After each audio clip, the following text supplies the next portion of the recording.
Willis Aronovich ja Aaron Kassar harkitsevat avioeroa. Rakkautta kyllä riittäisi, mutta Obama-hoivaksi kutsuttu sairausvakuutusuudistus puskee väliin. After Obamacare is rolled out, we realized that we would save several $1,000s. Kun Obama-hoiva lanseerattiin, huomasimme, että voisimme säästää tuhansia dollareita, jos hankkisimme avioeron, Donna Willis Aronovich sanoo. Avioparina ja ansaitsevat liikaa, jotta valtio tulisi tuellaan vastaan uudessa sairausvakuutuksessa. Eronneena parina kumpikin saisi valtion tuen ja samalla säästäisi vakuutuksesta satoja dollareita kuussa. Kun ihmiset nyt ovat tutustuneet Obama-hoivaan reilun kuukauden, yllätyksiä paljastuu. Vaikka presidentti kerran toisensa jälkeen on luvannut, että sairausvakuutusta ei tarvitse vaihtaa, jos on tyytyväinen nykyiseensä, 3 miljoonaa joutuu vaihtamaan sen pakosta.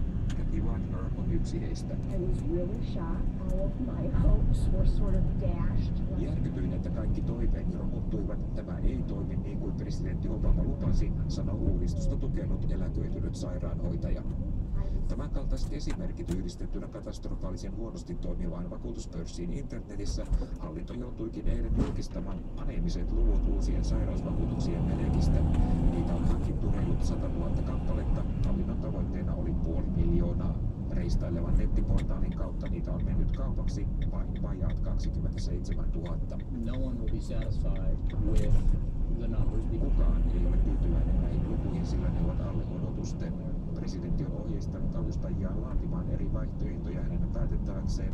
Tulette kuulemaan presidentistä ehkä nopeammin kuin arvaattekaan, sanoi Valkoisen talon tiedottaja Jay Carney. Omatkin alkavat väsyä sairausvakuutusuudistuksen kangerteluun. Demokraattisenaattorit keräävät tukea lakiesitykselle, joka takaisi jokaiselle oikeuden pitää nykyisen sairausvakuutuksensa, eikä niitä voisi irtisanoa. Hanke saa puolueessa arvovaltaista tukea.